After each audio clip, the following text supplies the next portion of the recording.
Hey guys, tonight we begin with a town so paranoid it managed to destroy itself over bad dreams and teenage drama. Salem, Massachusetts, 1692. A place where everyone believed in God, the devil, and that their neighbour was probably working for the latter. So before you get comfortable, take a moment to like the video and subscribe, but only if you genuinely enjoy what I do here. And let me know in the comments where you're tuning in from and what time it is for you. It's always fascinating to see who's joining us from around the world. Life in Salem was about as exciting as watching bread rise, the kind of town where joy went to die and guilt was the local currency. Picture it. Grey skies, grey houses, grey souls, a community so devout it could probably make a sunrise feel inappropriate. The Puritans who settled there were religious refugees from England, fleeing persecution to establish a world where they could freely persecute each other instead. They dreamed of a city upon a hill, but what they built was more like a poorly lit basement, cold, judgmental, and haunted by the constant fear that someone, somewhere, might be enjoying themselves. These people banned dancing. They banned colourful clothes. They even banned Christmas. Their idea of celebration was sitting silently and trying not to think about hell. Sundays weren't the Lord's Day. They were endurance marathons of guilt and wooden pews. If church services lasted any longer, they'd have needed snacks and intermissions. By the winter of 1692, the villagers were restless. They'd been through failed harvests, disease, and at least 3 decades of each other's personalities.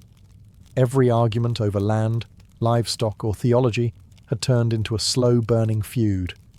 And when you combine religious fanaticism with rural boredom, you don't get enlightenment, you get hysteria with a side of scripture. Even the children were losing it. With no toys, no music, and no hope, they invented games like Sit Quietly and Don't Anger God. It was inevitable that something would snap, and when it did, the town didn't blame exhaustion, famine, or maybe, just maybe, mass psychological stress. No. They blamed witches. Because of course they did. In a world where the devil was considered your nosy next-door neighbour, the explanation for every problem was obvious. Dark magic. Crops failed. Witch. Cow died. Witch. Husband looks too happy. Definitely witch. So when a few girls started shrieking and twitching in church, everyone nodded wisely and said, "Ah yes, the devil's definitely here." Because nothing says rational community like diagnosing Satan every time someone sneezes. The truth is, Salem didn't need witches to fall apart. All it needed was isolation, bad leadership, and too many people who took the Bible literally. The devil didn't destroy Salem, Puritan boredom did. It began in the winter of 1692, when 2 girls, Betty Paris, age 9, and her cousin Abigail Williams, age 11, decided that being Puritan children just wasn't miserable enough. Their daily routine consisted of chores, more chores, and mandatory guilt. So in the absence of toys or entertainment, they accidentally invented mass hysteria. Betty and Abigail began twitching, screaming, and collapsing into fits. They claimed invisible forces were biting them, pinching them, and occasionally flying through the air. The local doctor, faced with symptoms he didn't understand, took one look and said, "Definitely witchcraft," because this was the 17th century, and no clue was not an acceptable medical opinion. Soon other girls joined in. Suddenly, half the village's teenage population was speaking in tongues, barking like dogs, and throwing themselves into the snow for dramatic effect. In a town where drama was considered a sin, this was the Super Bowl. Adults gathered in awe, nodding as if they were watching the birth of science, when really it was the birth of chaos. Naturally, the Reverend Samuel Parris, father of one afflicted girl and proud owner of a very fragile ego, was thrilled. His church attendance had been dropping, but now, thanks to Satan, business was booming. The man saw demons behind every cough. If someone forgot a hymn verse, he probably exorcised them on the spot. And yet no one questioned it. No one said, maybe the girls are just stressed, cold, or trying to avoid chores. In Puritan logic, fainting in church wasn't attention-seeking. It was evidence. The community's reasoning was beautifully simple. If something bad happens, it's the devil. If nothing bad happens, it's because we caught the devil. The villagers gathered around like it was a Netflix true crime documentary unfolding live. Who was behind the attacks? Who had cursed the children? Who had been caught baking with too much confidence lately? Eventually, 3 names surfaced. Not because of proof, but because every good witch hunt needs a few scapegoats. A slave, a beggar, and a woman who skipped church too often. Salem didn't realize it yet, but this was the opening act of a long, tragic, and incredibly stupid performance. The kind of story where the devil doesn't need to show up. People handle the destruction all by themselves. Once the girls of Salem perfected their screaming routine, the town demanded an explanation. The Reverend said it was witchcraft. The doctor agreed. The villagers nodded. Nobody thought, maybe they just need a nap. It was 1692. If something strange happened, it was always Satan's fault. Soon the question wasn't, is this witchcraft? But, who's doing it? The girls were interrogated for days, and after realizing adults actually believed their stories, they began naming names. Congratulations, humanity. You just handed a bunch of preteens the power of life and death. Their first 3 targets were perfect: Tituba, Sarah Good, and Sarah Osborne. Tituba was Reverend Parris's enslaved servant, foreign, different, and therefore terrifying to the Puritan imagination. She told stories from her Caribbean homeland, which the girls adored. Naturally, this made her the prime suspect for black magic, because heaven forbid children enjoy storytelling. Sarah Good was a homeless beggar who mumbled to herself, which in any other century would just make her eccentric, but in Salem made her in league with the devil. And Sarah Osborne was an elderly woman who'd stopped attending church because she was ill, a sin apparently worse than murder. The trio was dragged before the magistrates and interrogated for hours. Good and Osborne denied everything, but Tituba realized quickly that truth wasn't going to save her. So she gave Salem exactly what it wanted, a supernatural soap opera. She confessed. She spoke of flying through the air on sticks, seeing red cats, black dogs, and a man with a book full of signatures. The crowd gasped. The ministers leaned forward. Tituba had invented Salem's first cinematic universe, and the moment she described other witches in the village, she guaranteed that the trials would never stop. The town exploded. People who'd spent years silently hating their neighbours suddenly found a holy excuse to ruin them. I always thought Goody Proctor looked suspicious. One might say, while Goody Proctor was home trying to remember what she did to deserve this. In less than a week, hysteria had gone viral. The list of accused grew, and Salem transformed overnight. From a sleepy Puritan backwater into the most dangerous improv theatre in America. Once Salem got a taste of witch hunting, it couldn't stop. It spread faster than a rumour in a high school cafeteria. Within weeks, half the village was either accused, accusing, or pretending to pray about it. The other half was hiding in their barns, reconsidering life choices. The afflicted girls became overnight celebrities. Their convulsions, shrieks, and dramatic fainting fits were the TikToks of 1692. People came from neighbouring towns to watch them perform in court.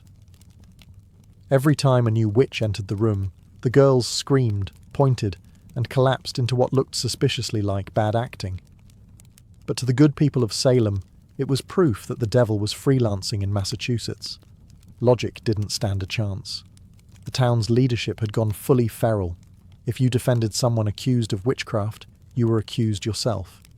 If you stayed quiet, that was suspicious too. Basically, the only safe opinion was, yes, definitely witches, said loudly and often. Even animals weren't safe. Dogs were executed for alleged satanic activities. One was accused of bewitching a child, which raises the important historical question. What does a demonic beagle look like? The trials became a full-blown social event. Ministers prayed. Judges nodded wisely. Spectators cheered when the girls screamed on cue. It was morality theatre at its finest, starring hysteria, hypocrisy, and a total lack of self-awareness. Meanwhile, the prisons were filling up. Salem didn't even have enough jails to hold all the accused, so neighbouring towns had to help. Some families were forced to pay room and board for their own imprisonment. Imagine being billed for your own wrongful incarceration. And yet, no one stopped it.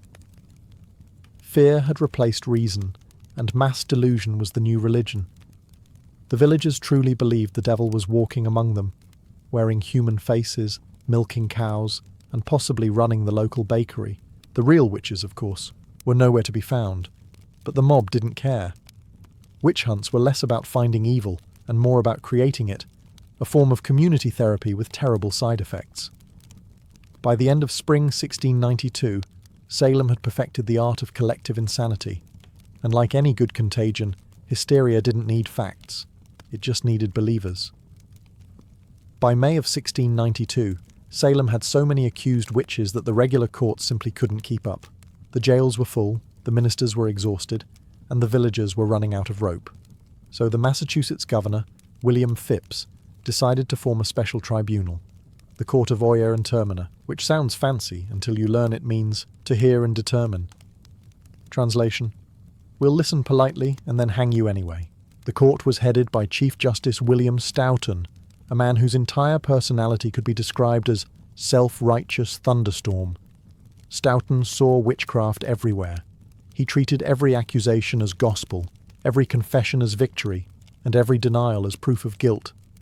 A perfect resume for a man running an early modern panic festival. The court accepted spectral evidence, meaning dreams, visions, and the spirit of the accused attacking me in my sleep, all counted as legitimate proof. Imagine getting convicted because someone claimed your ghost slapped them. If that sounds ridiculous, congratulations. You'd have been burned as a skeptic. Trials began with great enthusiasm and zero logic. The afflicted girls performed their usual screaming choreography. Witnesses delivered emotional monologues about flying cats and invisible imps. Judges nodded solemnly, pretending this was all normal courtroom procedure. It was less rule of law and more group therapy for the paranoid. Meanwhile, the accused were doomed from the moment they walked in. If they denied everything, they were liars. If they confessed, they were guilty. And if they stood silently, they were obviously possessed. You couldn't win, you could only hang politely. Even respected members of society weren't safe. When Rebecca Nurse, a 71-year-old grandmother, was accused, some villagers protested, but the judges decided that's exactly what a clever witch would want. Sympathy. She was executed in July. Moral: never be kind in a crisis. By the time the court adjourned its first session, dozens were sentenced to death. Salem wasn't just purging witches, it was purging logic itself. The villagers finally had something to unite them: fear. And fear, as always, is the easiest thing to organise. By June, the witch trials were in full swing. Salem had officially become the 17th century equivalent of a reality show. High drama, no logic, and way too many tears. The villagers couldn't get enough of it. Every hearing drew crowds. People travelled from miles away to watch the accused squirm, confess, or faint dramatically. You could call it early American entertainment, except the losers didn't get voted off. They got hanged. The first star of the trials was Bridget Bishop, a middle-aged tavern owner with a fondness for bright clothing, a serious moral offence in Puritan fashion circles. She was known to laugh loudly, argue with men, and own an apple orchard. In Salem, that made her practically the Antichrist. When she was brought before the court, the afflicted girls immediately threw themselves into seizures, screaming that Bridget's spirit was attacking them. The judges nodded gravely. Bridget denied everything, which of course was proof that she was lying. After all, what honest witch wouldn't admit to working with Satan?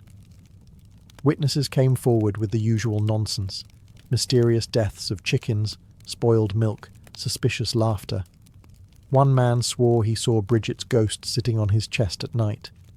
It might have been sleep paralysis, but in 1692 it was solid evidence.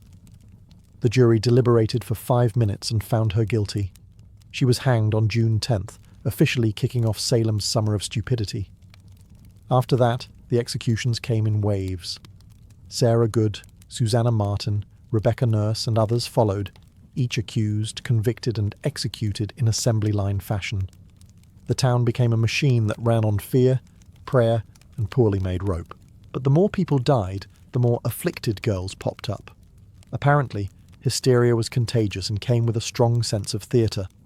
They screamed on cue, rolled their eyes back dramatically, and sometimes even levitated, or, more likely, pretended to trip over their own skirts. Through it all, the ministers praised the court for its holy work. Villagers cheered as bodies swung, and somewhere, deep down, even the devil was probably embarrassed. The trials weren't about justice. They were about validation. Everyone wanted to prove they were on God's side, even if it meant killing half their neighbours to do it. By midsummer of 1692, the witch trials had turned confession into a survival strategy. It was simple. Admit you were a witch and live, or deny it and die. The logic was flawless. In that it made no sense at all. The court, led by the ever-zealous Chief Justice Stoughton, believed that confession was proof of repentance.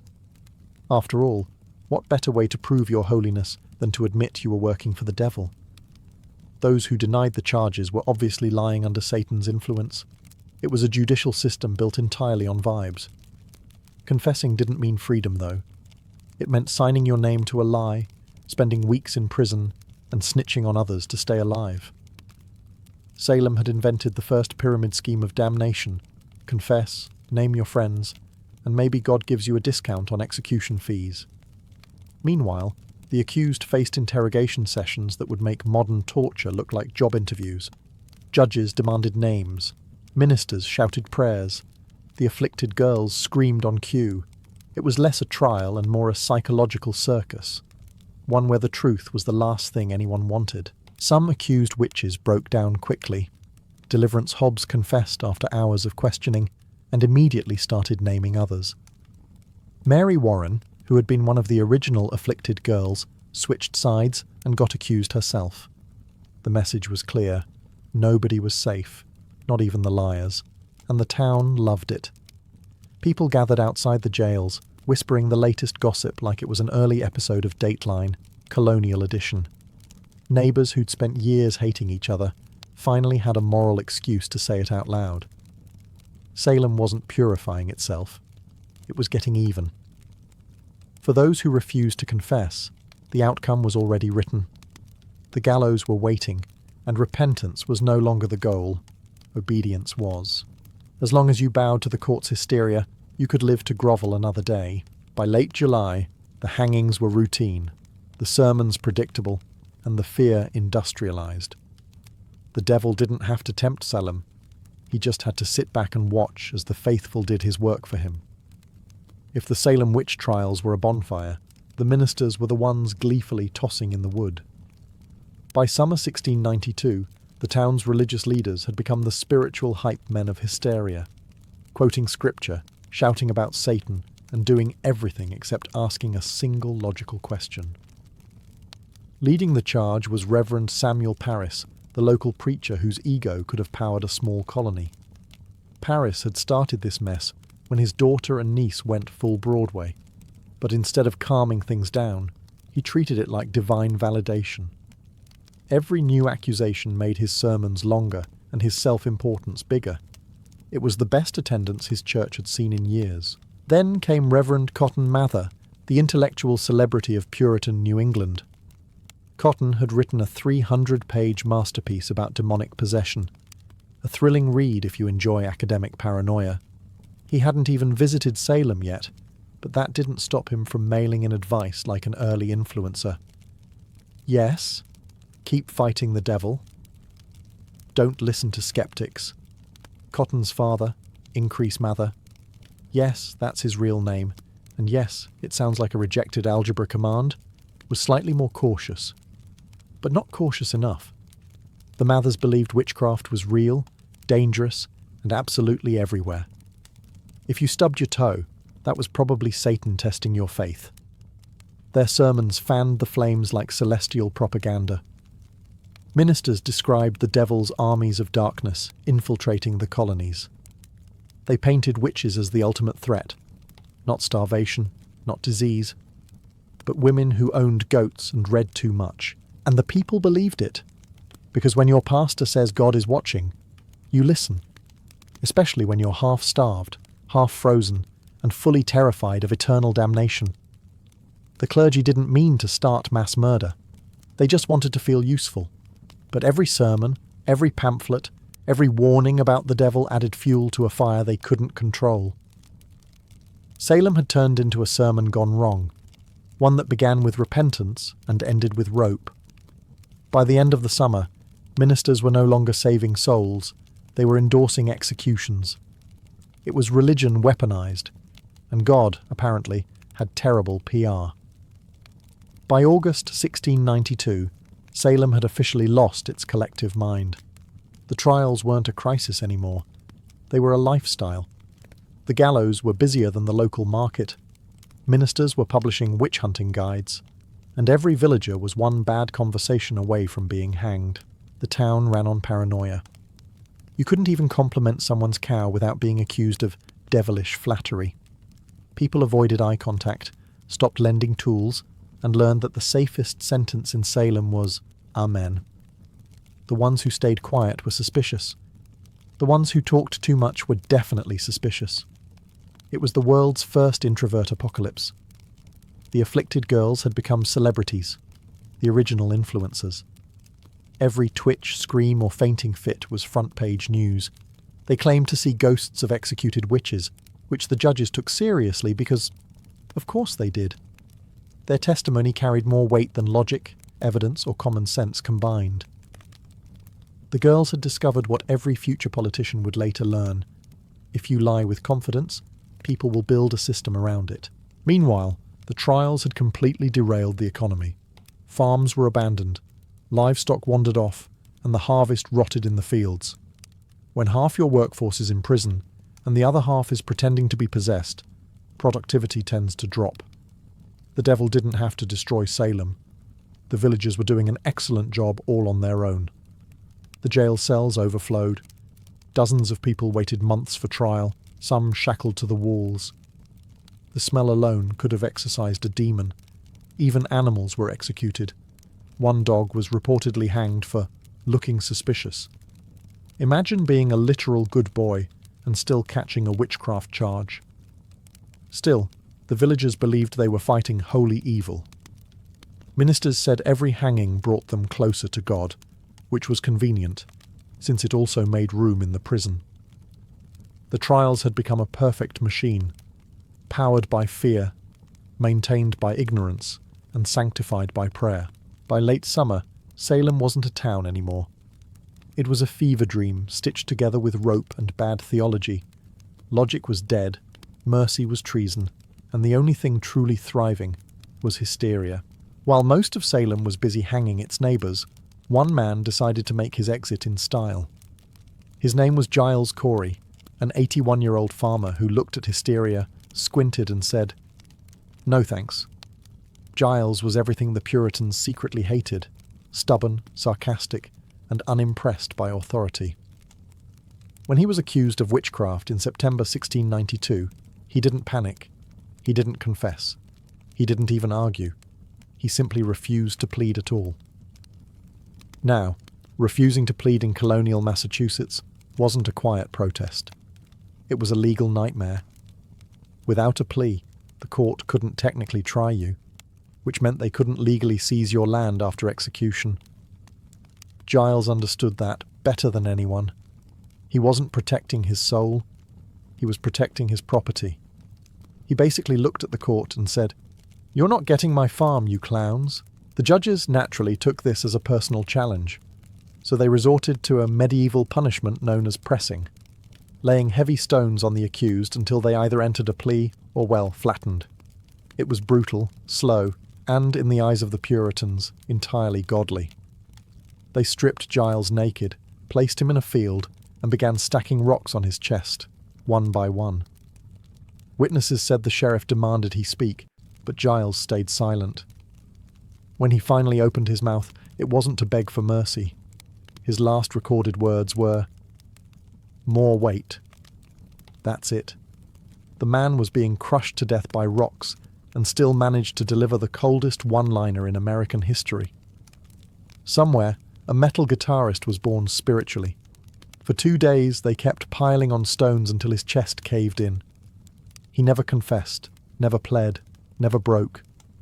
When he finally died, his land remained intact, passed down to his sons instead of the state. The government got nothing but guilt and sore backs. The irony? The same villagers who cheered his punishment later described Giles as a hero. Proof that courage could outlast madness. In a town that accused dogs, hanged old women, and called it righteousness, Giles Corey was the only man who truly refused to kneel, not before Satan, but before stupidity. By the fall of 1692, the witch craze had become so chaotic, it was practically self-sustaining. Salem didn't need evidence anymore. It just needed a pulse. Rich, poor, young, old. Everyone was either confessing, accusing, or pretending not to exist. But like all great panics, it finally hit the wrong person, someone with power. Enter Lady Mary Phipps, the governor's wife. She was elegant, respectable, and, but unfortunately, married to the man technically in charge of stopping this circus. One day, one of the afflicted girls looked up from her latest performance, widened her eyes, and screamed that she saw Mary's spectre floating in the courtroom. For context, spectre meant ghostly double. So yes, in Salem, you could be accused of crimes your astral projection allegedly committed, and the jury would nod seriously, as if this was a normal Thursday. When word reached Governor William Phipps, he had what historians politely call a reality check. Up until then, he'd been letting the court do its thing. You know, hanging civilians and billing their families for the rope. But once his wife's name entered the chat, he suddenly discovered that perhaps, maybe, the system had some flaws. It was like watching the fire chief notice the house is on fire only when his curtains catch.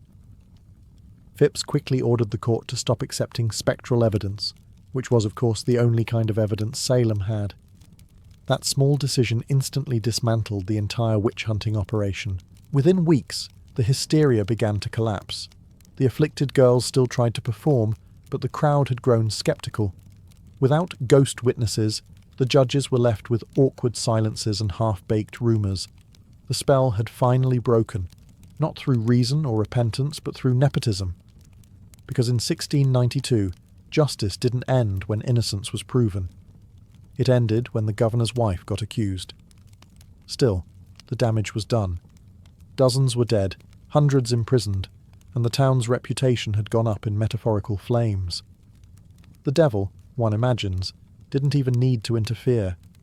He just sat back, poured himself a drink, and watched the faithful undo themselves, one accusation at a time.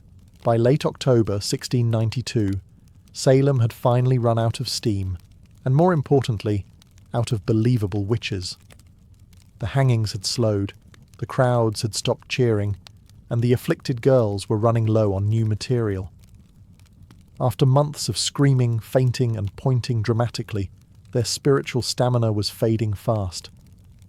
The governor's decision to ban spectral evidence, that delightful bit of nonsense where dreams counted as proof, had basically yanked the plug out of the hysteria machine. Without invisible spirits to blame, the court was left with awkward silence, nervous coughs, and the dawning realization that they might have killed a few dozen innocent people. Chief Justice William Stoughton, ever the overachiever, was not amused. He wanted to keep the hangings going. God's work, he called it. Governor William Phipps, on the other hand, had discovered a sudden passion for due process, mostly because his wife had nearly been executed for astral travel. It was the 17th century version of "this affects me personally." So, in a rare display of leadership, Phipps disbanded the Courtevoyeur and Terminer entirely. New trials were suspended. Prisoners began to trickle out, pale, half-starved, and now considered awkward reminders of everyone's collective breakdown. The townsfolk didn't know whether to apologise or pretend nothing had happened. Most chose the latter. Even the clergy started backpedalling. Increase Mather, Cotton's father, and the original witch expert suddenly announced that it was better for 10 witches to escape than one innocent to die, which, in fairness, would have been a great point to make before the executions. His son, Cotton, mumbled something about God's mysterious ways, which roughly translates to, "Please don't cancel me." By early 1693, the hysteria was officially over. No grand speech, no public repentance, just quiet embarrassment, like a small-town scandal that everyone agrees not to mention again. And so, Salem went back to being Salem, grey, cold, and deeply uncomfortable at dinner parties. The gallows were dismantled, the jails emptied, and the villagers slowly realised the devil hadn't been in their midst after all. He'd been in the mirror the entire time. When the executions finally stopped, Salem didn't erupt in relief or repentance. It just went quiet, that eerie, guilty kind of silence where everyone avoids eye contact and pretends the mass hangings were a group hallucination. The surviving villagers suddenly remembered their manners. The same people who'd cheered at the gallows now muttered, "Mistakes were made." Ministers who'd confidently shouted about Satan were now publishing essays with titles like Reflections on Our Recent Overreaction. It was the 17th century equivalent of a PR crisis, and everyone was scrambling to delete their old tweets. The colony's leaders did eventually attempt a formal apology, though it came at the glacial speed of colonial bureaucracy. Samuel Sewall, one of the judges, publicly confessed in 1697 that he'd allowed himself to be deluded by the powers of darkness. He stood in church while the congregation stared, and he read a written statement of regret. It was the Puritan version of standing in the corner wearing a dunce cap. But most others stayed quiet. Chief Justice Stoughton refused to apologise at all, probably busy polishing his Best in Hysteria 1692 trophy. And Reverend Samuel Parris, whose household had started the whole mess, insisted that while he was technically sorry, he wasn't personally responsible. Translation: I'm sorry you feel that way. A few decades later, in 1711, the colony finally passed a bill restoring the names and rights of the accused. Some families even received financial compensation, about £600 total, which, divided among dozens of ruined lives, was roughly the price of one nice cow each. Generous. The villagers, eager to move on, stopped mentioning the witch thing entirely. Children grew up walking past the old hanging grounds, never knowing their grandparents had turned the place into a faith-based execution zone. History doesn't always fade. Sometimes it's just politely ignored. Over time, the fields grew quiet again. The same soil that once soaked up hysteria was ploughed for crops, and the same families that screamed for blood learned to bake pies together. But underneath every sermon, every harvest, every carefully whispered prayer, there lingered that uncomfortable truth. No one was bewitched. They were just human. And that, in the end, was the scariest part of all. Once the dust settled and the last apology was mumbled, historians, psychologists, and bored academics spent the next 3 centuries playing their favourite game. What on earth was wrong with Salem? Because let's be honest, the devil did it. Didn't hold up well under peer review. One of the earliest theories was ergot poisoning, a fungus that grows on damp rye and can cause hallucinations, spasms, and paranoia. Essentially, bad bread turned into LSD. It's an appealing theory. The villagers were tripping without realising it. Unfortunately, it falls apart when you remember that ergot poisoning kills people, and nobody in Salem died from bad rye, only from bad decisions. Another theory: psychological stress. The Puritans lived in a pressure cooker. Freezing winters, constant starvation, war with neighbouring tribes, and a religion that viewed joy as a moral failure. After years of repressing every emotion, something had to snap. And when it did, it sounded like teenage girls screaming about invisible birds. Then there's the political explanation. Salem was divided between the town and the village, 2 factions constantly fighting over land, taxes, and church leadership. Witchcraft accusations conveniently targeted people on the wrong side of those disputes. Nothing unites a divided community like a shared enemy, especially one that doesn't exist. Some scholars went for the boredom theory, which, frankly, makes the most sense. Salem's kids had no toys, no social lives, and no TikTok. They lived in constant fear of damnation. Summoning the devil was probably the most exciting thing that had ever happened to them. The witch trials were less a spiritual crisis and more a 17th century group project that got wildly out of hand. And then, of course, there's the timeless theory, human stupidity. The one variable that explains every era, every empire, every witch hunt. It requires no fungus, no conspiracy, and no ghosts. Just ordinary people, terrified of things they don't understand. In the end, all the theories overlap in one uncomfortable truth. Salem wasn't cursed, bewitched, or poisoned. It was just a small town, terrified, isolated, and terminally allergic to common sense. Centuries have passed, but the ghosts of Salem never really left, mostly because people keep turning them into Halloween decorations. The once panic-stricken village is now Witch City, complete with themed cafes, tarot shops, and guided tours that promise the authentic witch trial experience. You can even buy a "Not Today Satan" mug near the site where people were hanged. Tourism truly heals all wounds. But beneath the souvenir stores and pointy hats, there's a darker truth. The Salem Witch Trials weren't a weird Puritan glitch. They were a blueprint.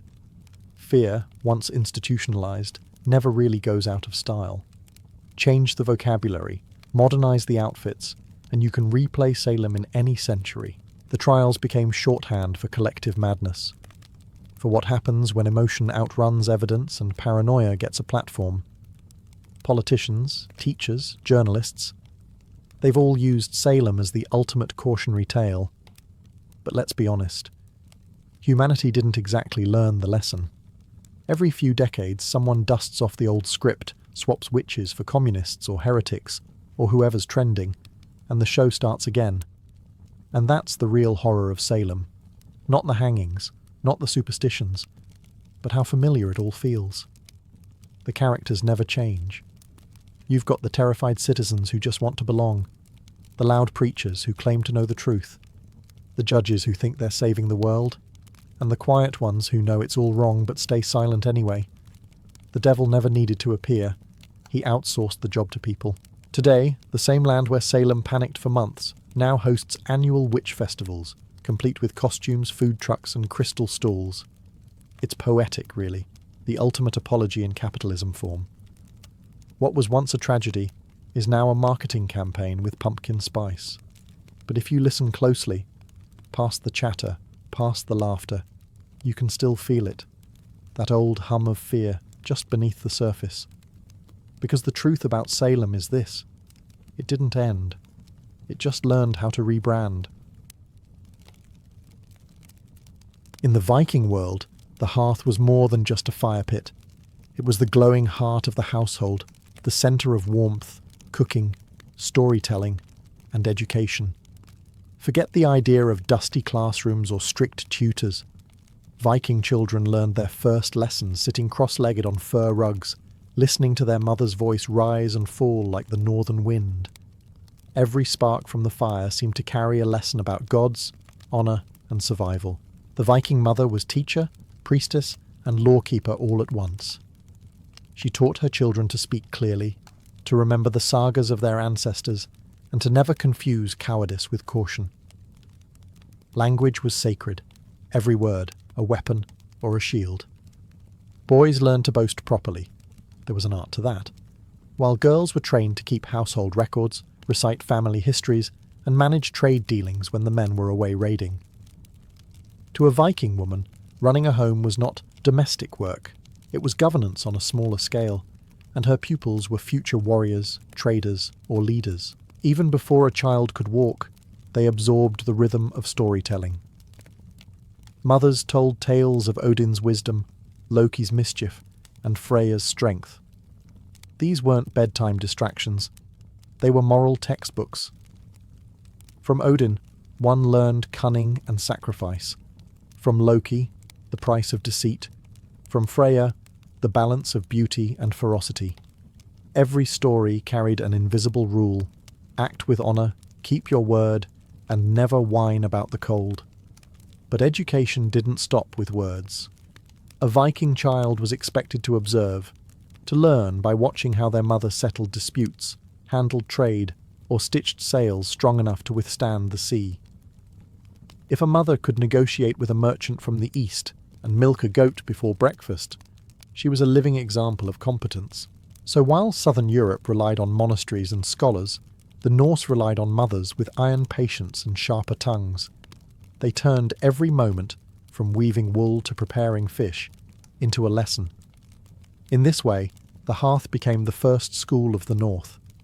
No tuition, no parchment, but wisdom burned into the mind as surely as fire blackened the pot.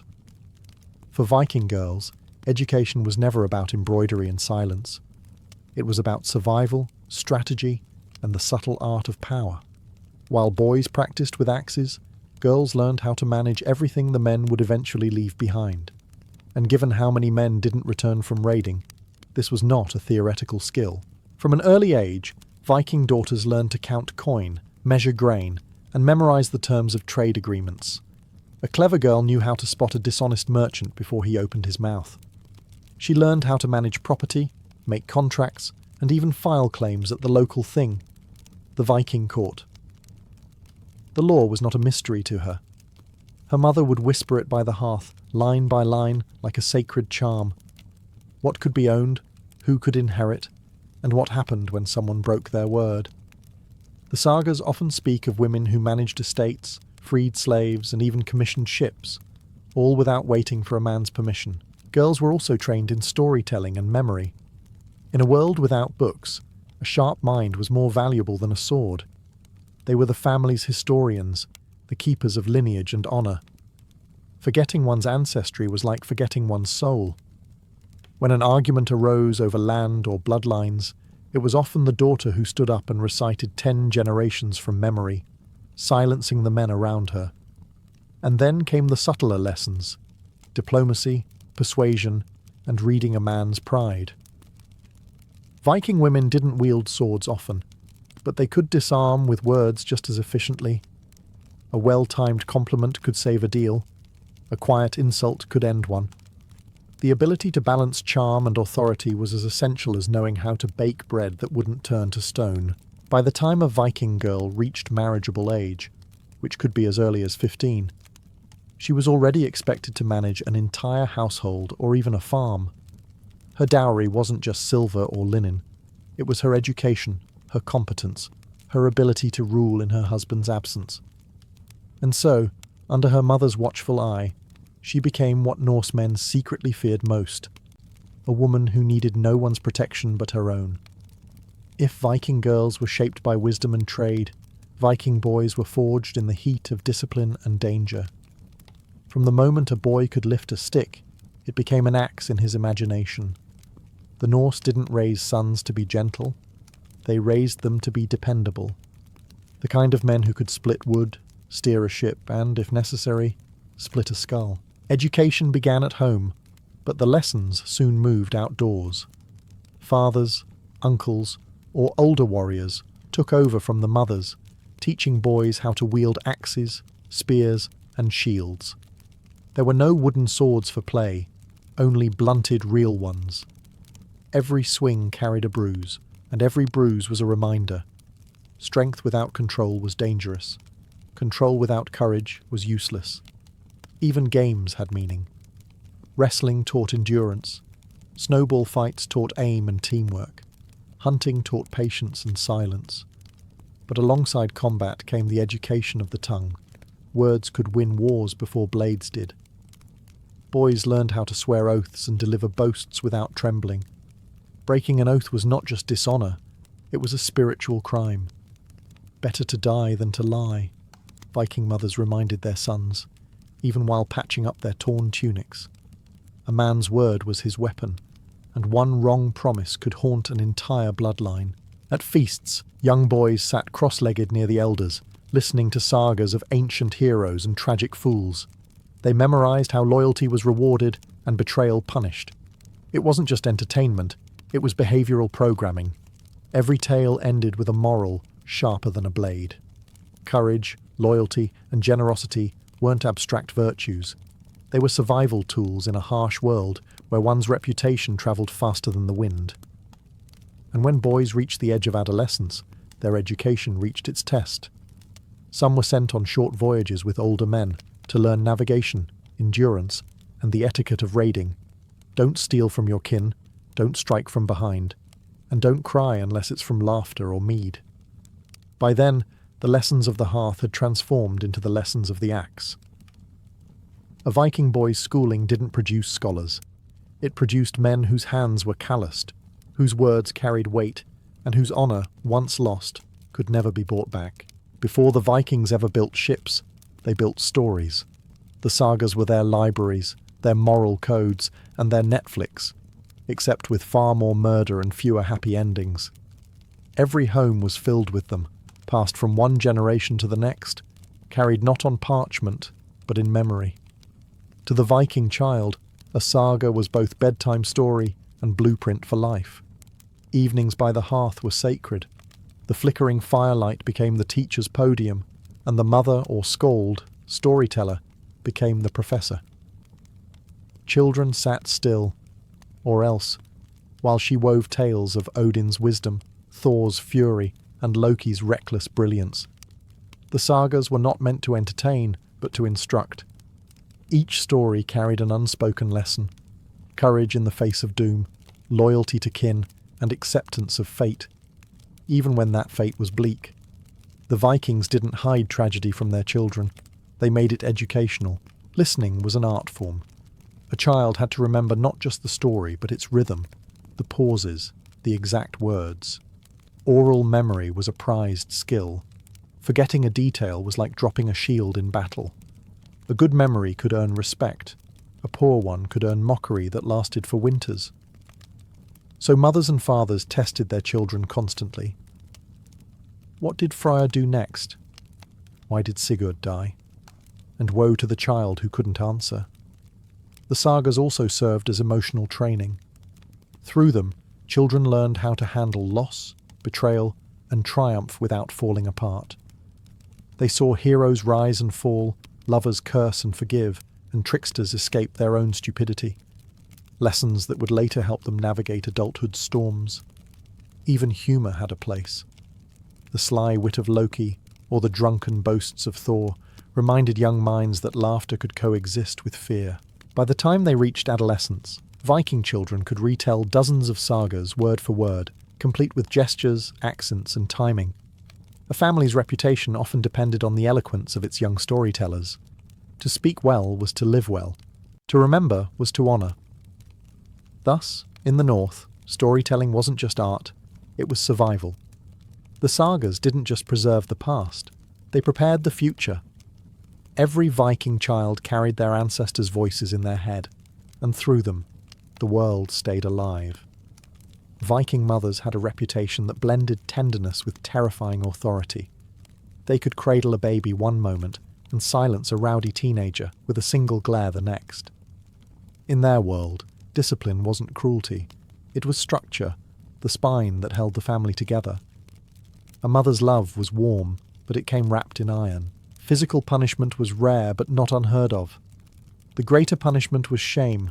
A disappointed mother was far worse than a swing of the belt. A Viking woman could freeze her son's pride faster than a Nordic winter simply by saying, "Your father would have been ashamed." Honour was the family currency, and no child wanted to devalue it. Boys learned early that a reckless act reflected on the entire clan. Girls were taught that dignity was their armour. Lose that, and you'd be remembered for all the wrong reasons. Still, beneath the sternness, there was an unshakable current of affection. Viking mothers didn't shield their children from the world's brutality, they prepared them for it. When death came, as it often did, they taught their children not to wail, but to remember. Grief was to be carried quietly, like a blade under a cloak. Tears were allowed, but only when they fell into purpose. Mourning the dead was fine. Pitying yourself was not. Mothers also trained emotional endurance through ritual and repetition. A boy helping bury a sheep that froze in winter would be told, "This is how the gods teach us hunger." A girl who dropped her spindle might hear, "Even Freya's hands slipped once." Humour softened the lessons, but never erased them. Life was hard. Better to laugh with frost on your eyelashes than to curse the wind. Discipline extended to manners too. Children were expected to greet guests with respect, pour mead with steady hands, and never interrupt an elder, unless, of course, they were correcting a detail in a saga. Even then, they'd better be right.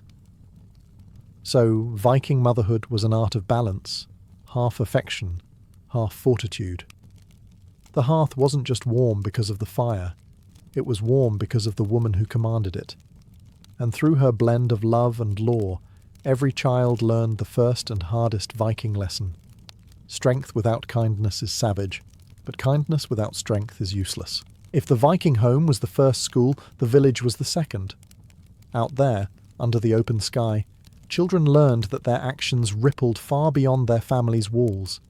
Every community was a web of alliances, debts, and grudges, and navigating that required a sharp mind and an even sharper sense of honour. For Viking children, morality wasn't memorised from scripture, it was witnessed in motion. The Thing, the great public assembly, was the Norse version of parliament, courtroom, and gossip circle rolled into one. It was where disputes were settled, laws were recited, and oaths were sworn in front of everyone who mattered. Boys were often taken along to watch, sitting quietly beside their fathers or uncles. They learned how to speak with confidence, how to accuse without dishonour, and how to defend oneself without losing dignity. Every shout, every bargain, every silence was a lesson. Girls, too, were not excluded. While they didn't stand in the circle to argue cases, they often watched from the fringes, absorbing the subtleties of tone and timing. They learned when to speak, and when silence could win more respect than any word. A clever girl could remember every outcome of every case, building a mental map of what justice meant in her world. And sometimes she'd later whisper advice to her father before the next thing, effectively shaping the family's stance. Honour and law were deeply intertwined. Children were taught that breaking an oath or lying at the Thing was not just foolish. It invited the wrath of gods and men alike. There were no written codes, no dusty scrolls. Law lived through speech and memory. The young learned that reputation was a kind of armour, light to carry but easily dented. Outside of the assembly, the entire village acted as a moral tutor, helping a neighbour during harvest, returning a lost sheep, or sharing firewood with a widow. These were not optional acts of kindness, but expected duties. A child who failed to show generosity might find themselves whispered about during winter feasts.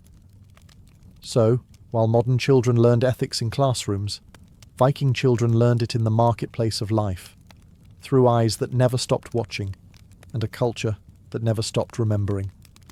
To modern eyes, Viking childhood might seem brutal, but to them, it was simply preparation. Play and pain were twin teachers, and both worked overtime. Viking children weren't sheltered from hardship. They were introduced to it slowly, like cold water on the skin. The games they played looked suspiciously like military drills disguised as fun. Boys competed in wrestling matches, mock sword fights, and stone throwing contests.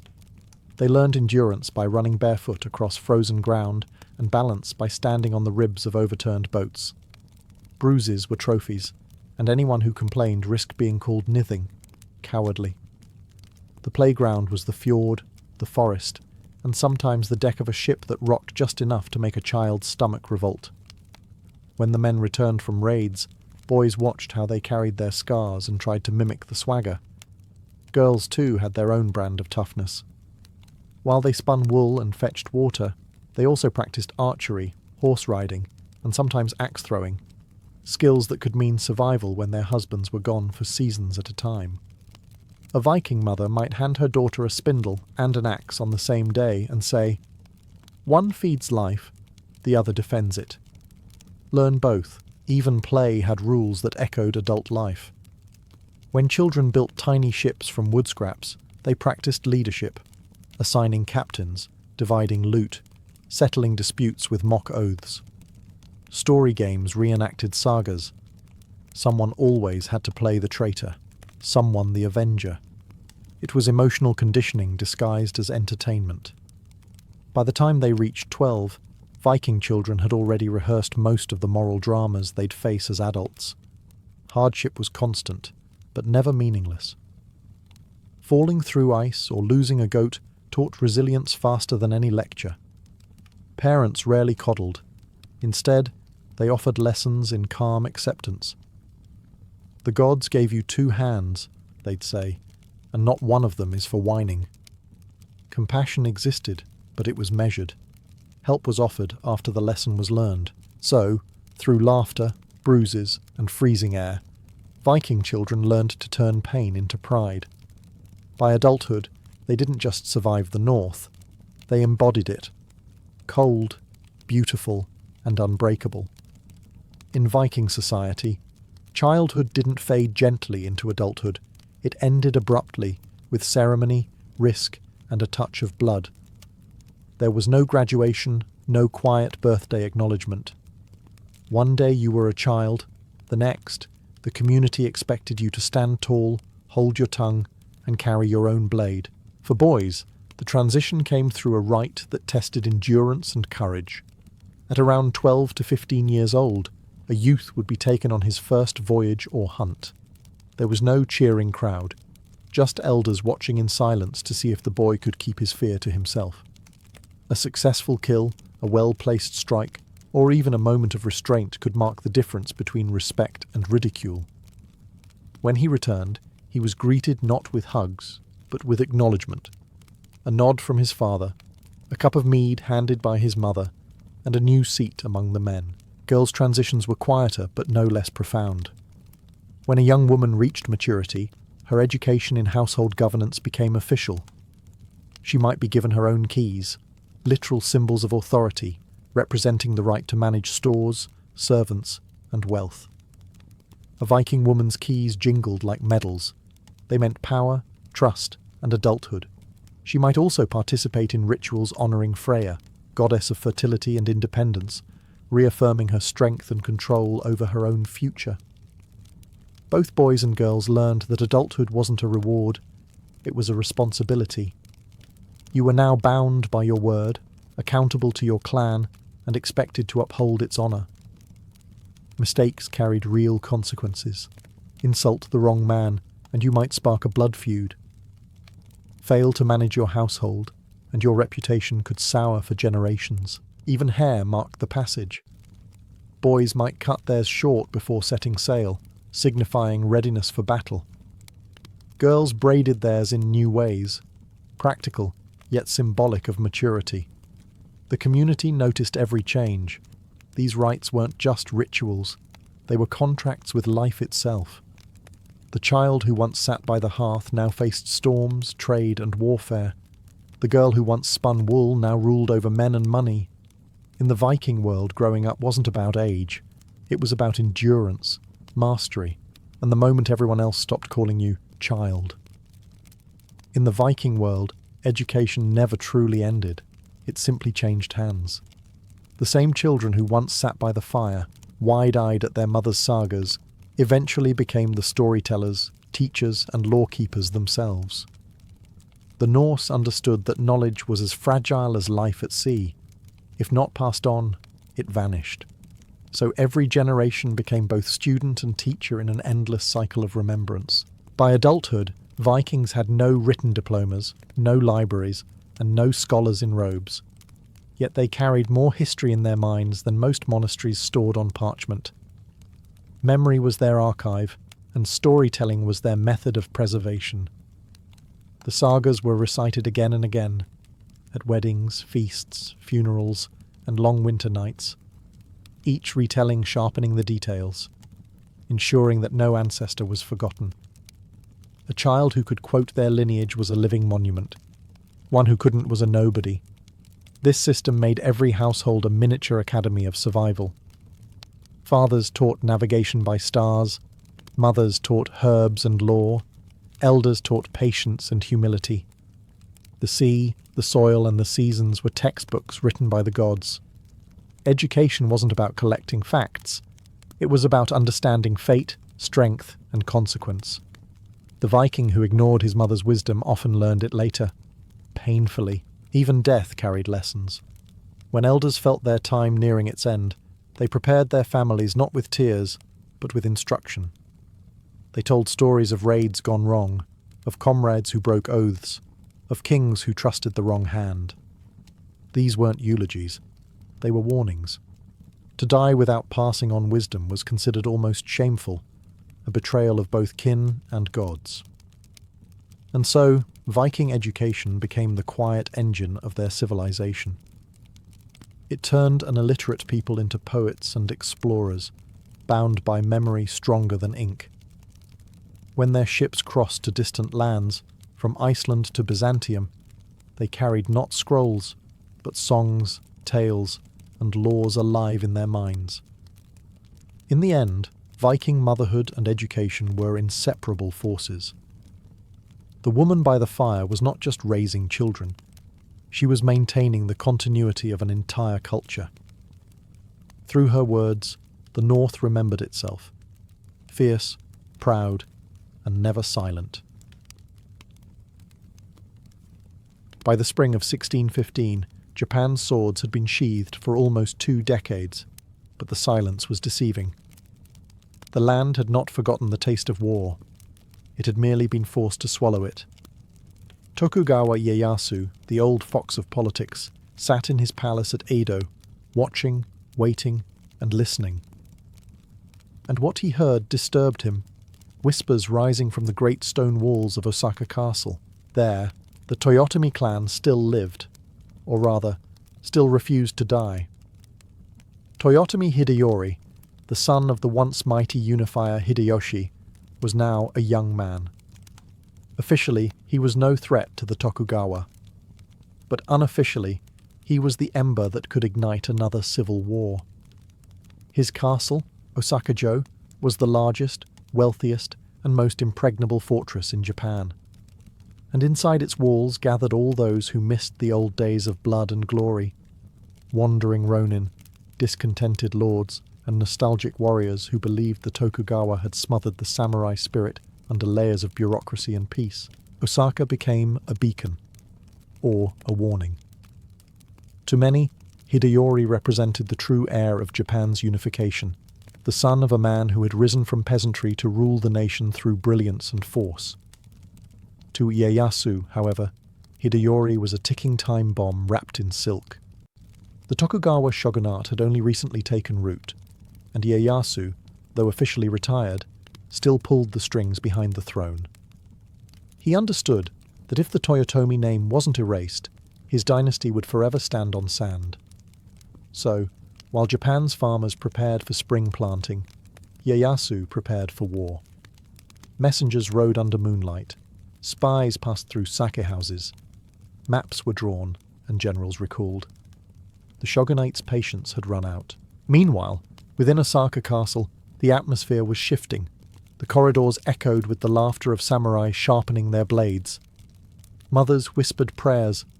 Old soldiers drank sake by candlelight, boasting that if the Tokugawa came, they'd make the earth itself bleed. But beneath the bravado, everyone knew.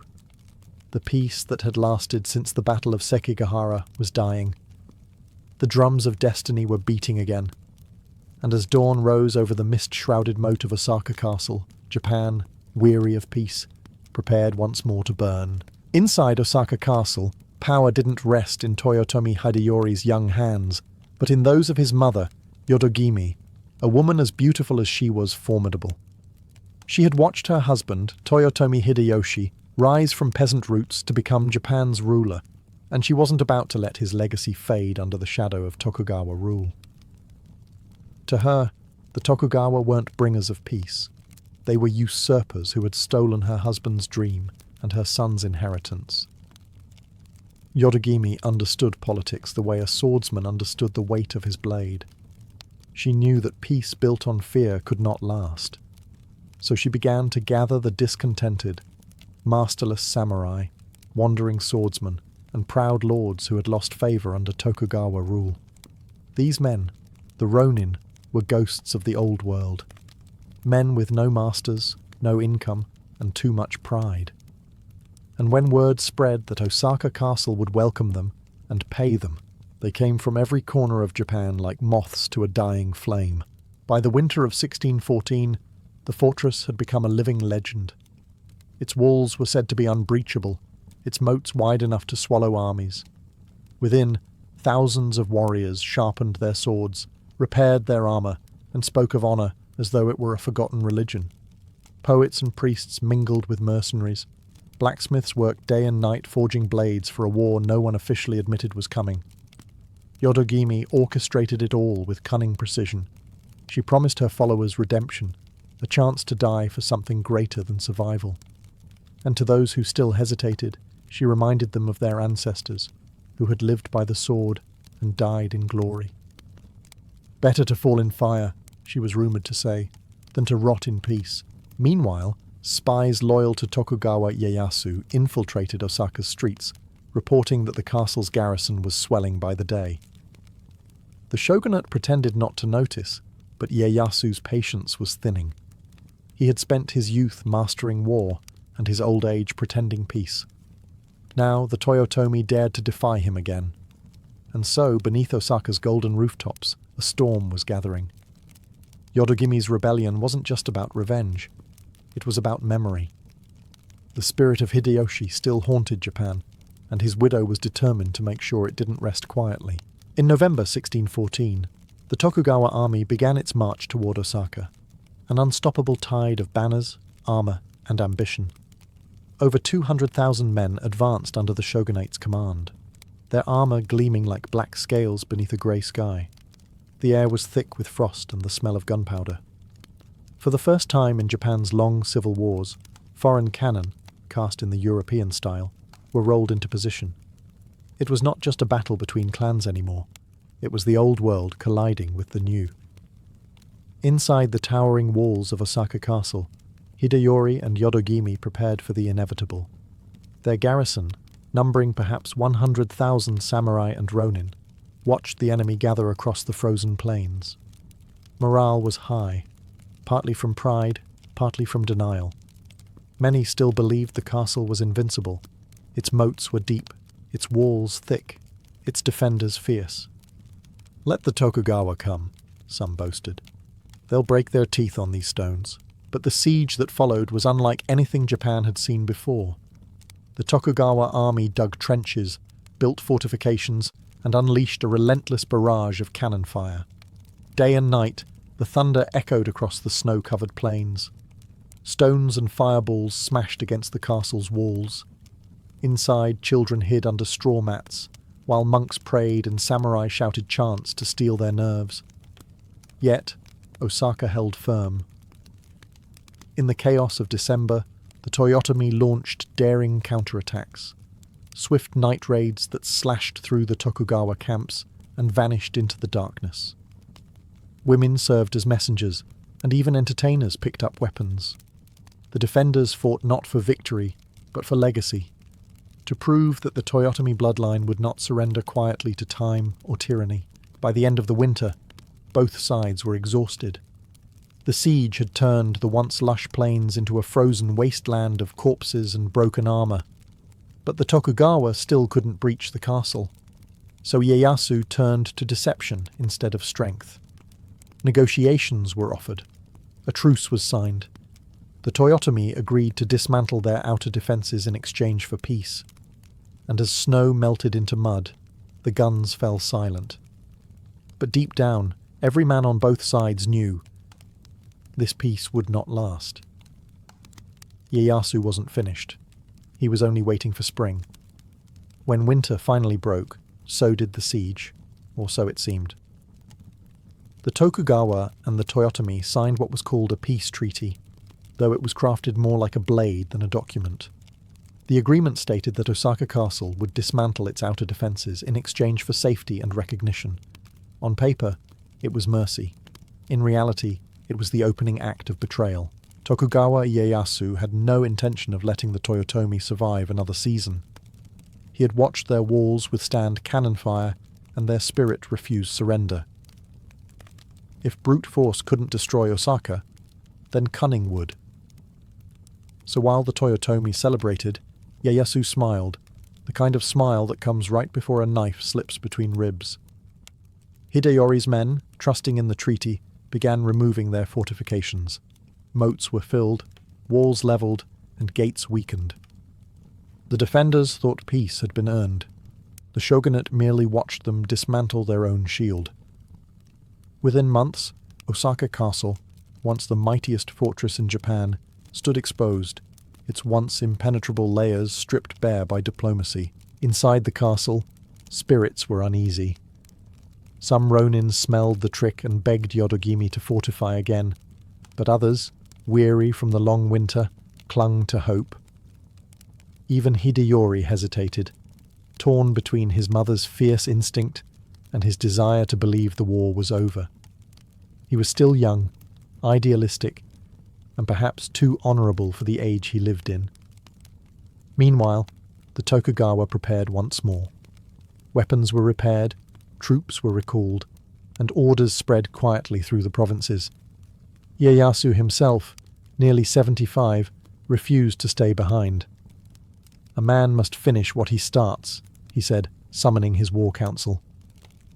The peace of early 1615 became a mirage, beautiful, brief, and deadly. Markets reopened, cherry blossoms bloomed, and Osaka's survivors dared to breathe again. But beneath the petals, war drums rumbled. That spring, the Tokugawa army began to move once more. This time, there would be no truce, no negotiation, no pretense. The old shogun was done playing chess. He was ready to burn the board. And so, as the snow melted into rivers of mud and cherry blossoms drifted over the plains, Japan's final great war prepared to erupt anew, in fire, steel, and betrayal. By early May of 1615, the illusion of peace had completely shattered. The Toyotomi banners once again flew defiantly above Osaka Castle, crimson circles against the pale sky, as messengers galloped across Japan calling the ronin back to arms. The castle's courtyards echoed with the sound of hammers reforging armour, of monks chanting war prayers, of mothers sharpening spears, meant for sons too young to hold them. The second siege, the summer campaign, had begun. Tokugawa Ieyasu, old yet relentless, rode at the head of an army that dwarfed the first. Nearly 200,000 men advanced like a tidal wave, encircling Osaka from every side. The fields that had been frozen months before now shimmered with heat and dust. Soldiers marched beneath banners embroidered with the triple hollyhock crest of Tokugawa, symbols that meant law, order, and submission. Behind them, cannon crews rolled their foreign guns once more into place, polishing the iron mouths that would soon roar death into the sky. Inside the castle, Hideyori and Yodogimi prepared to die rather than surrender. Every hall was fortified, every tower armed. Ronin poured through the gates, pledging their lives to the last battle of the samurai age. Some came for loyalty, others for pride, and some simply because they had nowhere else to die. It was said that there were so many banners in Osaka's courtyards that the wind itself could not pass without brushing silk. The fighting began almost immediately. The Tokugawa forces struck fast, cutting off supplies and torching nearby villages to starve the defenders. But the Toyotomi countered with ferocity. Night raids set enemy camps ablaze. Ambushes turned narrow roads into slaughter pits. Every skirmish carried the rage of men who knew there would be no tomorrow. Amid the chaos, Ieyasu watched calmly from his command post, his armour gleaming black beneath the summer sun. He wasn't in a hurry. Age had made him slow, but it had also made him cruelly patient. He didn't need to take the castle in a day. He only needed to exhaust it. The summer heat thickened, corpses piled high, and Osaka burned at its edges. Both sides knew what this campaign meant. This wasn't just a siege. It was Japan's final reckoning, the death rattle of an age built on honor, ambition, and steel. By June of 1615, Osaka's fate hung by a thread. The castle's defenders were starving, exhausted, and outnumbered, yet their resolve hadn't dimmed. The Tokugawa army had encircled the fortress, but the Toyotomi still had one final gamble left. Hideyori's generals decided that if Osaka was to fall, it would not do so quietly. On June 4th, they led their warriors out of the gates and into open battle, the last great clash of Japan's warring age. The plain of Tennoji stretched wide and shimmering under the summer sun.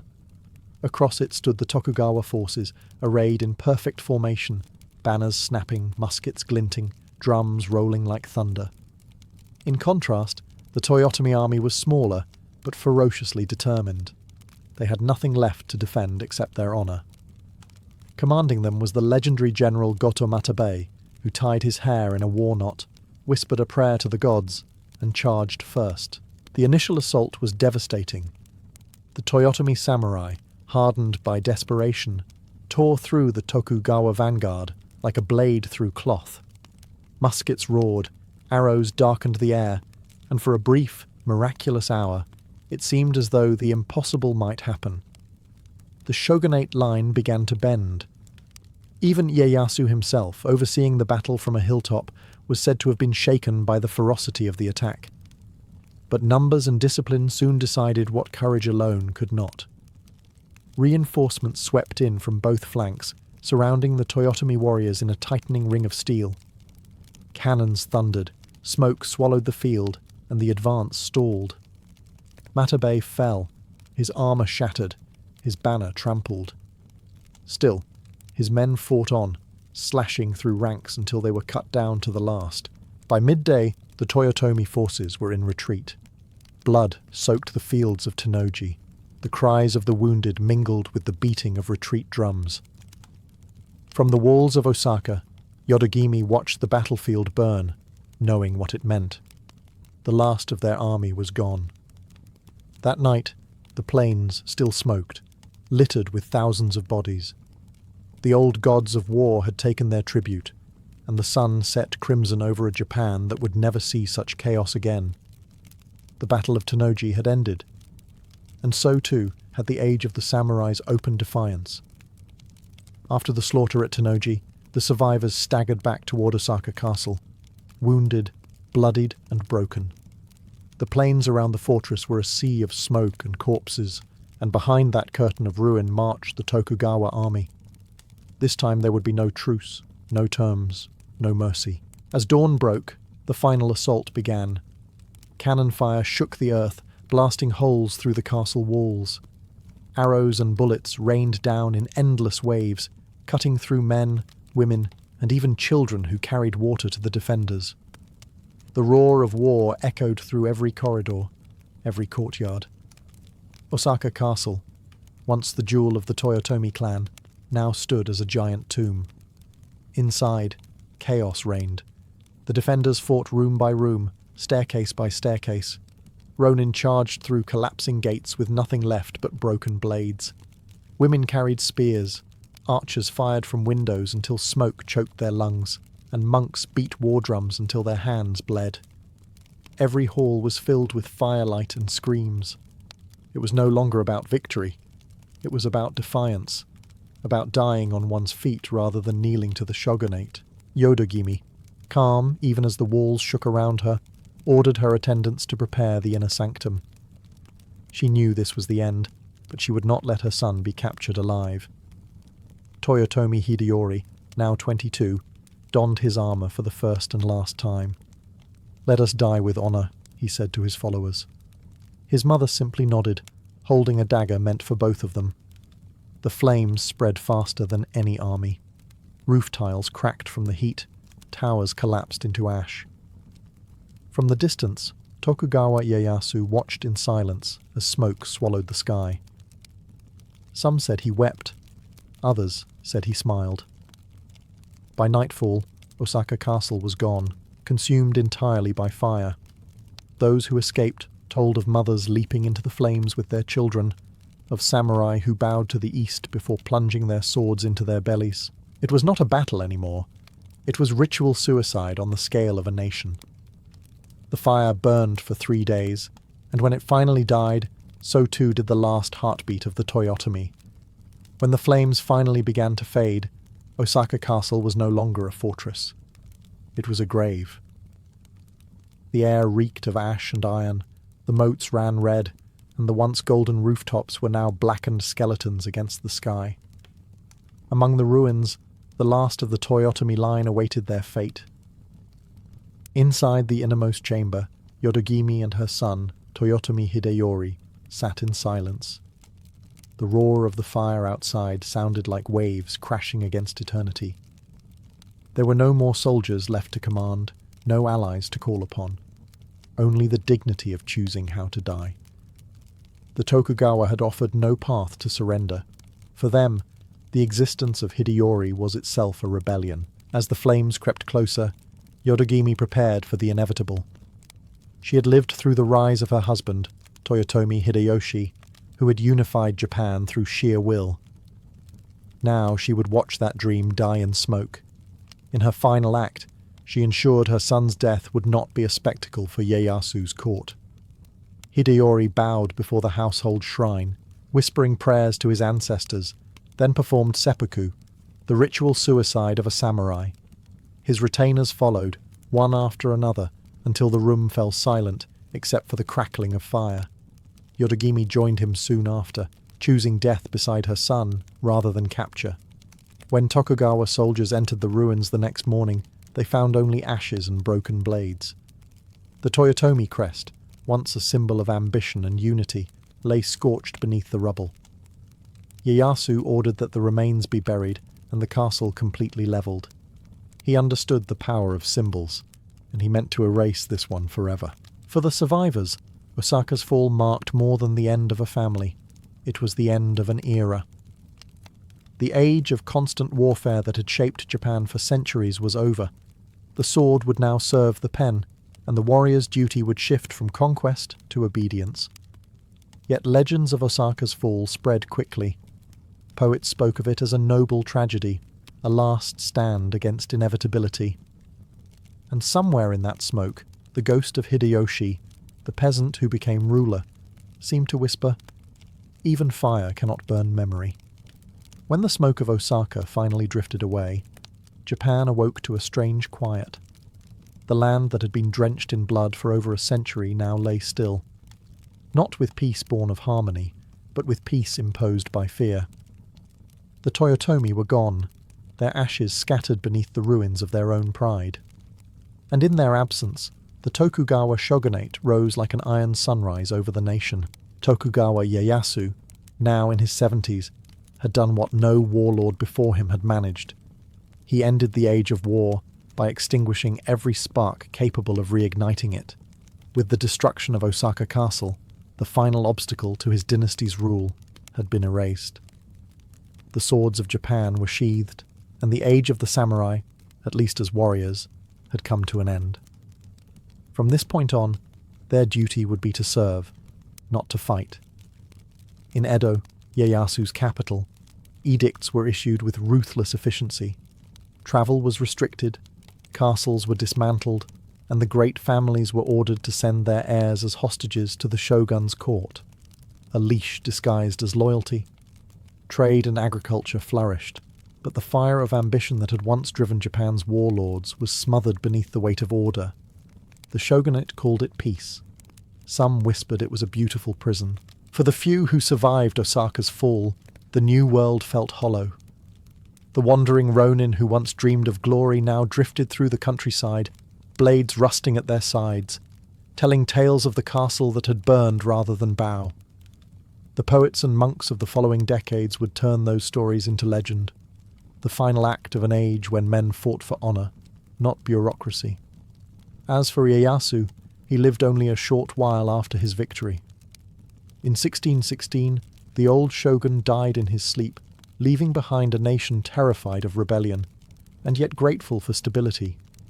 His tomb at Nikko would become a shrine, and his dynasty would rule for over 250 years. The fire that consumed Osaka did not just end a clan, it ended a spirit. But it also forged something new, a Japan that traded its sword for structure, its passion for permanence, and its chaos for control. The warring states had ended, and the long peace, the Pax Tokugawa, had begun. In October of 331 BCE, the dust of the battlefield at Gaugamela had barely settled when Alexander the Great turned his gaze toward Babylon, the jewelled heart of Mesopotamia, the city of gods and empires. Word of Darius III's defeat had already reached its walls, but instead of defiance, the Babylonians offered something no Greek army had ever expected: open gates. Alexander entered not as a destroyer, but as a spectacle. The streets were lined with priests, dancers, and nobles dressed in crimson and gold. Incense filled the air, mingling with the sound of flutes and chants. "Liberator of Asia," they called him, bowing as he rode through the Ishtar Gate on a white horse. For once, there was no blood, no siege, only surrender gilded in ceremony. Babylon had decided that survival was wiser than resistance. The city stunned him. Its walls were taller than any he had ever seen, its streets wide and shimmering with baked brick.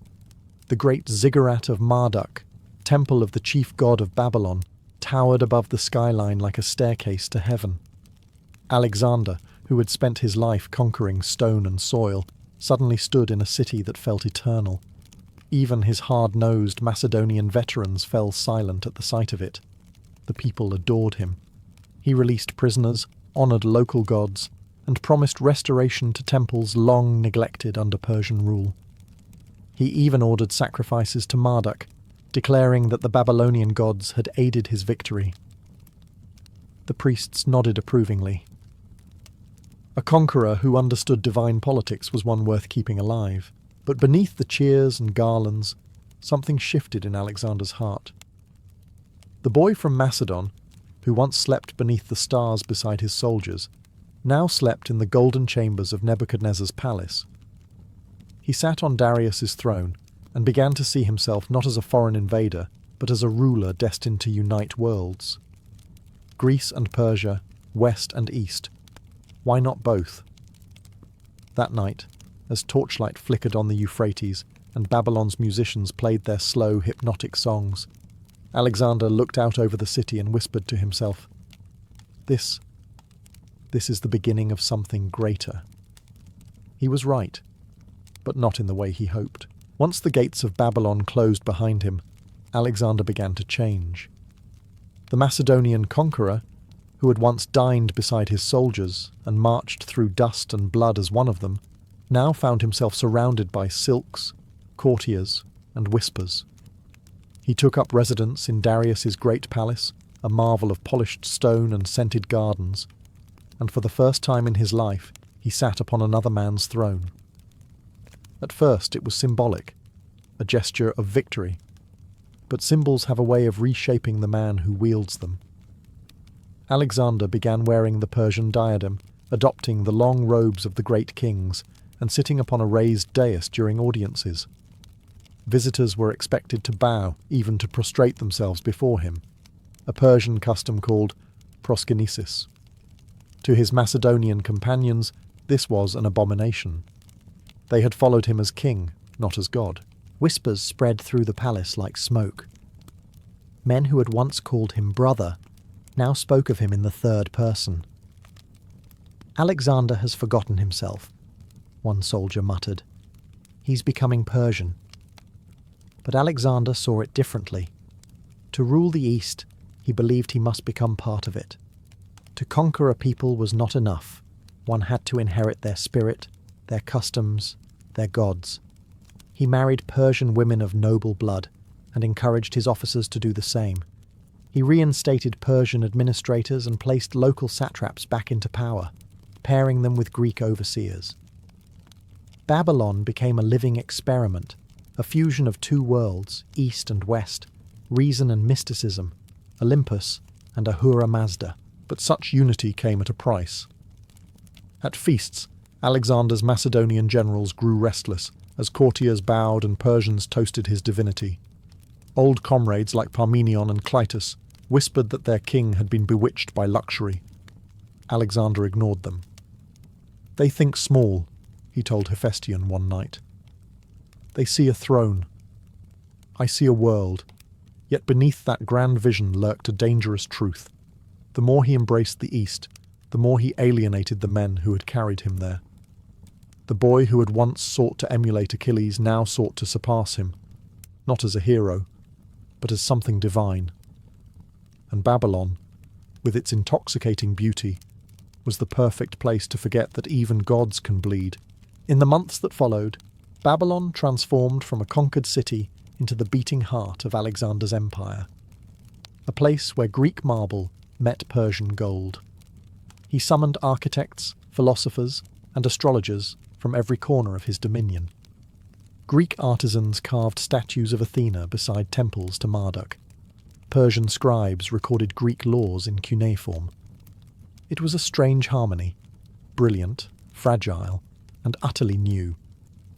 Alexander called it the union of peoples. His dream was not to rule over nations, but to merge them, Macedonians, Persians, Egyptians, Bactrians, into one race under one divine king.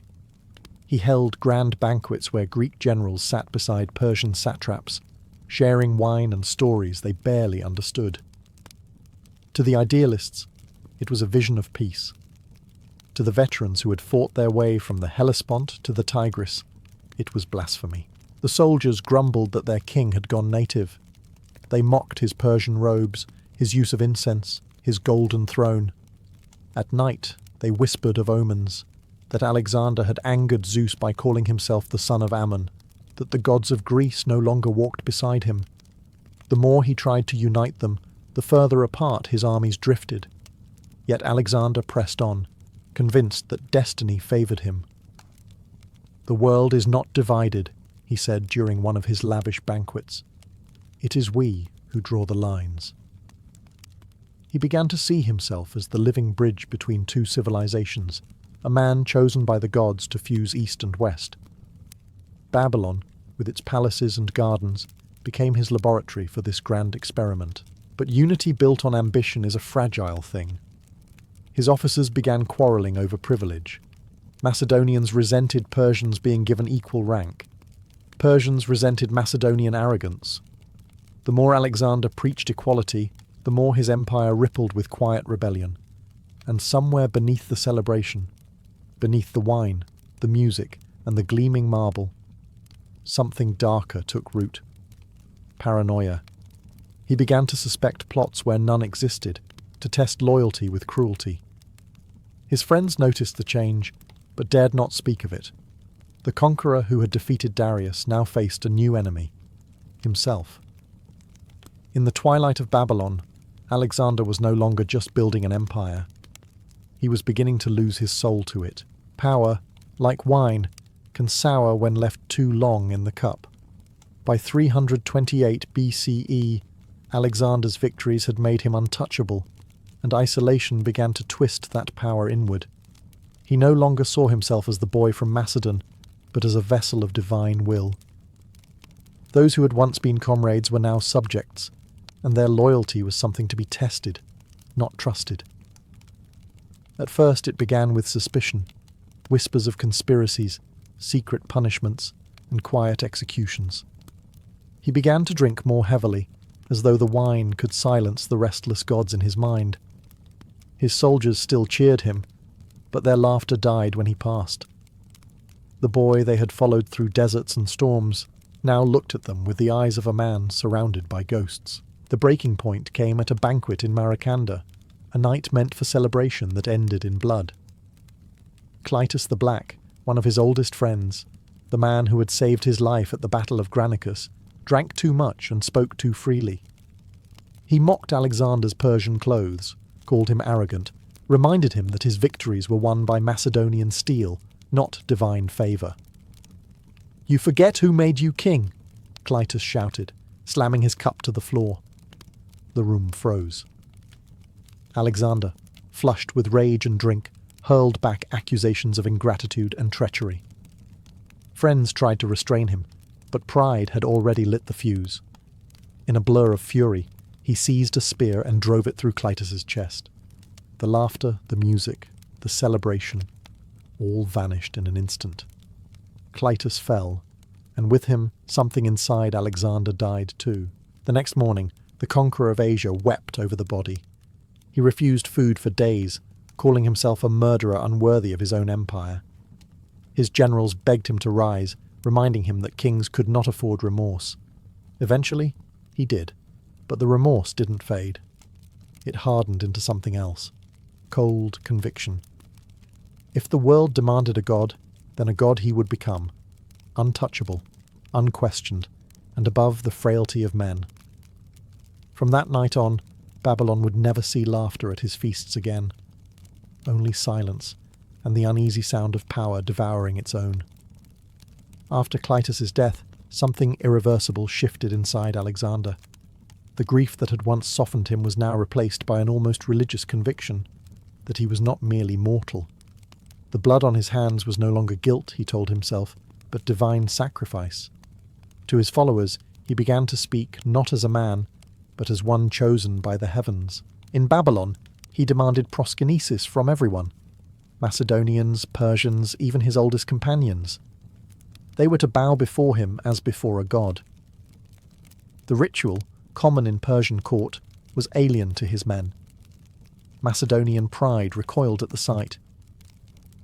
"We bow to no man," they muttered, but none dared challenge him directly, not after Clytus. Those who refused were quietly reassigned, dismissed, or vanished altogether. He wore white robes now, edged with gold, the attire of divine kings. He invoked Zeus Ammon, the god whose oracle had once proclaimed him a son of divinity. "All lands under one sky," he would say, and I at the centre, the living bridge between gods and men. To some, it sounded visionary. To others, heretical. His court in Babylon turned into a theatre of worship. Musicians played hymns to his greatness. Poets compared him to Achilles and Dionysus, and priests from across Asia offered him crowns of divinity. The air smelled of incense and fear. Even Hephaestion, his closest companion, began to watch him with cautious eyes. But beneath this divine theatre lay restlessness. Alexander was too young, too hungry to simply rule. Conquest had been his oxygen, and peace now suffocated him. Maps of Arabia, India, and even the distant western seas covered his chambers. "There are always more worlds," he said one night, "if one dares to find them." His generals shifted uneasily. They had already followed him farther than any Greek had ever dreamed. Yet to Alexander, standing still meant dying. The gods, he believed, had chosen him not to rest, but to continue. And so, surrounded by worshippers, he began to plan again. More campaigns, more temples, more glory. But for all his talk of divinity, Babylon's air carried a different whisper. Men who claimed to be gods did not live long. And the gods, jealous of mortals who reached too high, had already begun to watch him closely. In 324 BCE, Babylon witnessed an event that even Alexander's armies could not conquer, the death of Hephaestion. For years he had been more than a friend, more than a general. He was Alexander's mirror, his balance between reason and impulse, his human anchor in a world that now worshipped him as divine. When Hephaestion fell ill with fever in Ecbatana, the physicians thought little of it. But within days, he was dead. And when Alexander received the news, something inside him broke. Witnesses said he threw himself on the body, refusing to let go. He fasted for days, cutting his hair as Achilles had done for Patroclus, his legendary forebear. He ordered the doctor executed, not for negligence, but because grief needed a scapegoat. All Babylon was ordered into mourning. Music, laughter, even festivals were forbidden. Horses were shorn, temples draped in black.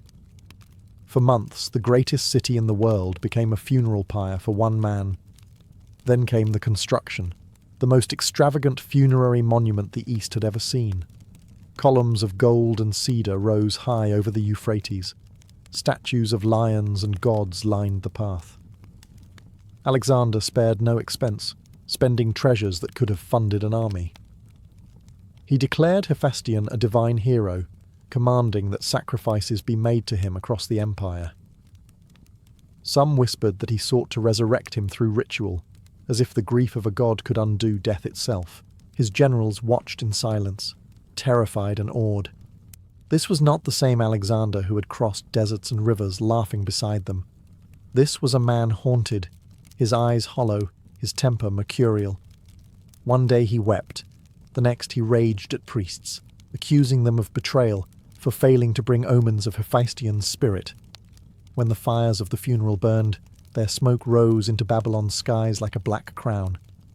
Standing before it, Alexander whispered, "No mortal has taken more of me than he." The words drifted upward with the ashes, perhaps meant for gods he no longer trusted. From that day on, Alexander was not merely a conqueror mourning a friend. He was a living ghost, a man convinced that the only way to see Hephaestion again was to follow him. And that, soon enough, he would. By the spring of 323 BCE, Babylon had become both Alexander's capital and his cage. The city pulsed with his ambitions, fleets being built for Arabian expeditions, new temples rising beside old Mesopotamian shrines. But around him, strange signs began to appear. The priests warned of bad omens. A lion escaped from its pen and wandered through the royal garden. Ravens fought and died above the palace. A man was caught sitting on Alexander's throne while the king was away. To the Babylonians, such things were messages from the gods. To Alexander, they were challenges. He laughed off the warnings, declaring that no omen could frighten the son of Zeus Ammon. Yet in private, he consulted seers more often than ever. His dreams grew dark, rivers of blood, towers collapsing, Hephaestion's voice calling from the beyond. The once invincible conqueror had begun to fear the one frontier no sword could cross. Still, he refused to rest. "I will march again," he told his generals. Arabia was next, and after that, perhaps the edges of the world itself. But his men were weary. They had fought from Greece to India and back, and Babylon, with its gardens and women and gold, tempted them to stay. Whispers spread through the camps. The king had lost his reason, that the gods he claimed as kin were turning against him. Then came the banquet. It was a humid evening in June when Alexander joined his companions for a night of wine and triumph. He drank deeply, more than usual, laughing, singing, even planning future conquests. Suddenly, as the story goes, he felt a sharp pain in his side. "I feel a stabbing within me," he said, clutching his ribs. His friends thought it the drink. It was not. Over the next few days, his fever climbed. The mighty voice that once commanded empires grew hoarse. His limbs trembled. Yet he continued to issue orders, lying on his bed in the palace of Nebuchadnezzar, dictating plans for armies that would never march. When his soldiers filed past to see him one last time, he could no longer speak, only raise his hand in silent farewell. Outside, the omens stopped. Babylon had gone quiet, as if the city itself were holding its breath. The gods had made their decision. By early June 323 BCE, the palace at Babylon had fallen into a dreadful silence. The once mighty conqueror now lay motionless upon a golden bed, drenched in sweat, his breath shallow and laboured. Physicians swarmed the chamber, whispering guesses, poison, fever, exhaustion. But none dared speak the truth. The man who had outlived every blade and storm was dying, and no one knew why. For 11 days, Alexander lingered between life and legend. Some said his fever came from the Euphrates marshes. Others believed it was divine punishment for claiming godhood. He drifted in and out of delirium, speaking of Hephaestion, of new conquests, of ships that would never sail. When attendants tried to comfort him, he brushed them away, murmuring, "Toil and sleep, the twin brothers of kings." His generals waited outside the chamber, each pretending to pray while calculating their next move. The empire stretched from Greece to India, vast, rich, and utterly ungovernable. Without Alexander, it was an empire without a son. One night, as his voice grew faint, they gathered around his bed and asked the question that would haunt history. "To whom do you leave your kingdom?" Alexander's eyes flickered open. Some claimed he whispered, "To the strongest." Others said he simply nodded, unable to speak. It didn't matter. His silence was enough to unleash decades of war. On June 10th, his breathing stopped. The soldiers who had followed him across deserts and mountains filed through the chamber in stunned silence, each pressing his lips to the king's cold hand. Babylon, the city that had welcomed him as a god, now watched as priests prepared his body with oils and gold. Outside, the Euphrates flowed quietly, carrying away the last echoes of his command. Rumours spread faster than the river's current. Some swore he had been poisoned by his generals. Others said he had simply ascended, claimed by Zeus Ammon to sit among the immortals. Whatever the truth, the man who had conquered the world left it at just 32, undefeated in battle, but conquered by fate itself. And as his empire began to fracture, one thing became clear. Alexander had not united the world. He had only held it together for as long as his heart continued to beat. When Alexander's body finally went cold, Babylon did not mourn quietly. The city became a cauldron of fear, grief, and ambition. Outside the palace walls, thousands of soldiers wept openly, not just for their king, but for the end of their purpose. For 12 years, they had followed him across the known world, through deserts, storms, and endless wars. Now, with the man who had led them into immortality lying lifeless on his bed, they were left staring into the void. Inside the palace, chaos bloomed. His generals, the Diadochi, or successors, gathered to decide who would rule the largest empire in history. Some demanded that Alexander's unborn child, if male, be proclaimed king. Others scoffed, insisting the empire should be divided among them. Old rivalries, long buried under the weight of Alexander's will, now burst into the open. The conqueror's dream of unity began to crack before his body was even buried. They fought over his corpse as if it were a throne. Ptolemy of Egypt claimed it for himself, arguing that wherever Alexander's body rested would become the heart of his cult and the symbol of legitimacy. The others raged but could not stop him. As Babylon's heat thickened, Ptolemy stole the embalmed body and carried it west, first to Memphis, then to Alexandria, where it would rest for centuries, worshipped like that of a god. Meanwhile, the empire dissolved into blood and ambition.